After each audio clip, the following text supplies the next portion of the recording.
अस्सलाम वालेकुम एवरीवन। उम्मीद है आप सब लोग खैरियत से होंगे। मैं भी बिल्कुल ठीक ठाक हूँ।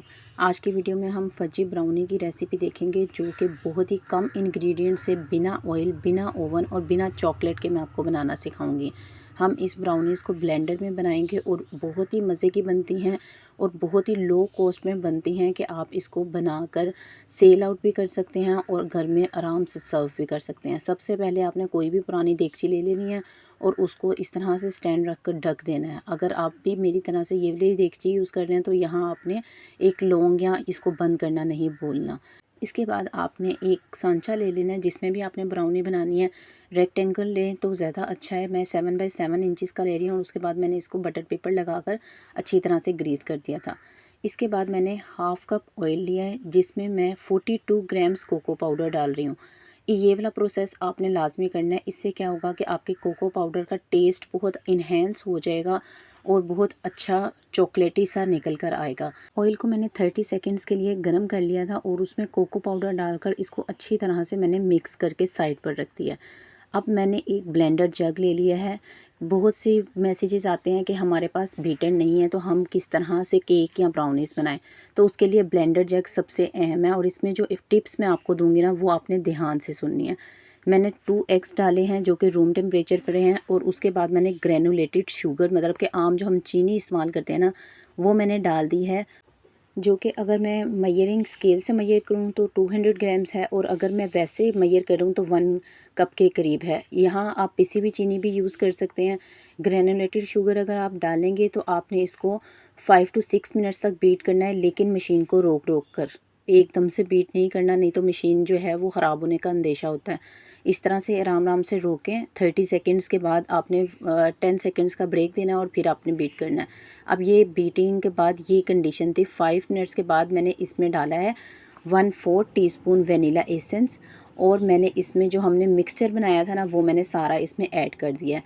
स्टिकी सा मिक्सचर हो जाता है हल्का सा, लेकिन आपने कोशिश करके इसको सारा अच्छी तरह से इस तरह से स्पैचुला से अच्छी तरह से प्याली साफ़ करके आपने सारा का सारा मिक्सचर आपने ब्लेंडर में डाल देना है। ब्लेंडर में भी केक और ब्राउनीज़ बहुत अच्छी बनती हैं, जस्ट आपने कुछ ट्रिक्स और टिप्स इस्तेमाल करनी होती हैं। मैंने मिक्सर डालने के बाद इसको 2 मिनट्स के लिए दोबारा ब्लेंड कर लिया था और उसके बाद ये इस तरह की फॉर्मी सा मिक्सचर जो है वो बन गया। अब यहाँ हमारा ब्लेंडर का काम ख़त्म हो गया।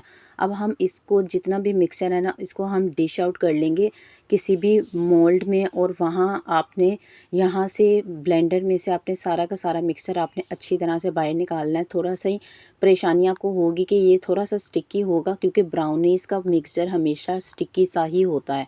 तो आपने इसको अच्छी तरह से स्पैचुला से साफ़ करके सारा निकाल लेना है। उसके बाद आ जाते हैं यहाँ मैदा मैंने यहाँ लिया है 90 ग्राम्स और अगर कप में मेजरमेंट करेंगे तो 2/3 ग्राम है, मतलब कि 1/3 और 1/3 2 बार ले लिया था मैंने।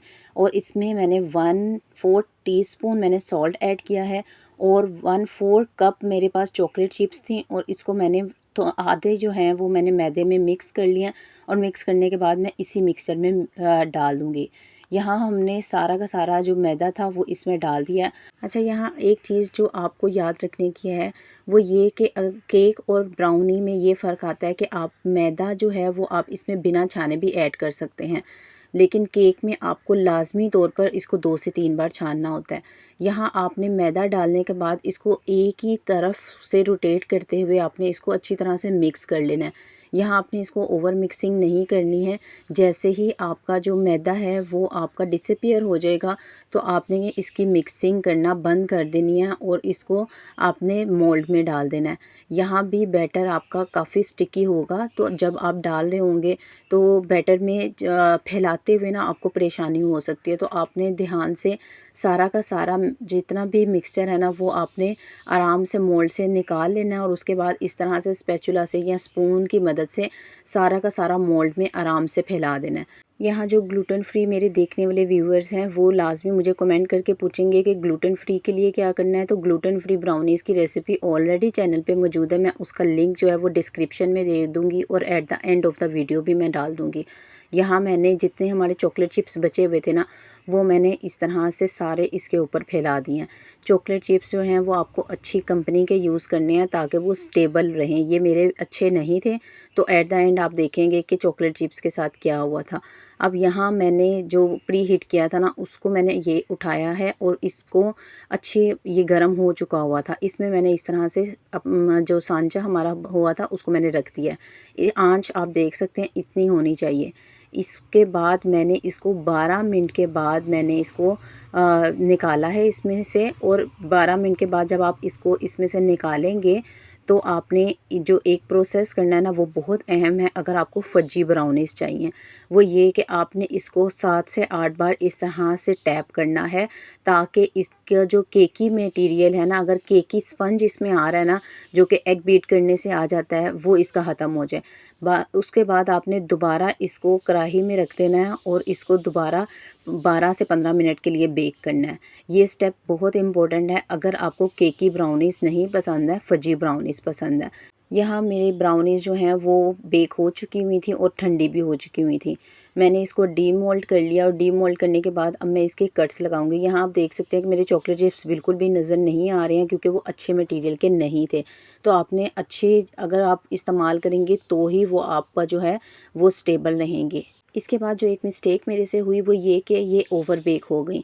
आपने जब इसमें हल्का सा टूथपिक लगाकर जब आप चेक करते हैं और हल्का सा आपके क्रम्बी फॉर्म में बाहर आ रहा होता है ना, तो आपने उसी वक्त इसको पैन से निकाल लेना है। उसके बाद आपने बेक नहीं करना। अगर आपकी स्टिकी नहीं है ब्राउनीज़ या आपका बिल्कुल क्लीन आ रहा है केक की तरह से, तो इसका मतलब है आपकी ब्राउनीज़ ओवर बेक हो गई हैं।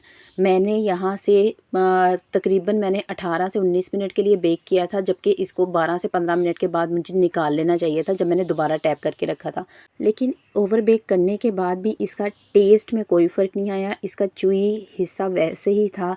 जस्ट जो हमारी ओवर बेक होने से वो क्रम्मी सा फ्लेवर आ रहा होता है वो नहीं आ रहा था। जस्ट आपने बेकिंग टाइमिंग का इसका ध्यान ज़रूर रखना है। तो ये जो ब्राउनी की रेसिपी है बहुत ही इकोनॉमिकल है, इसको ट्राई ज़रूर कीजिएगा। मुझे कमेंट सेक्शन में अपनी राय का इजहार ज़रूर करें। चैनल को सब्सक्राइब करना ना भूलिएगा। इसके साथ ही मुझे इजाज़त दें। अपना बहुत सा ख्याल रखें, अपनी दुआओं में मुझे याद रखिएगा। Take care. अल्लाह हाफिज़।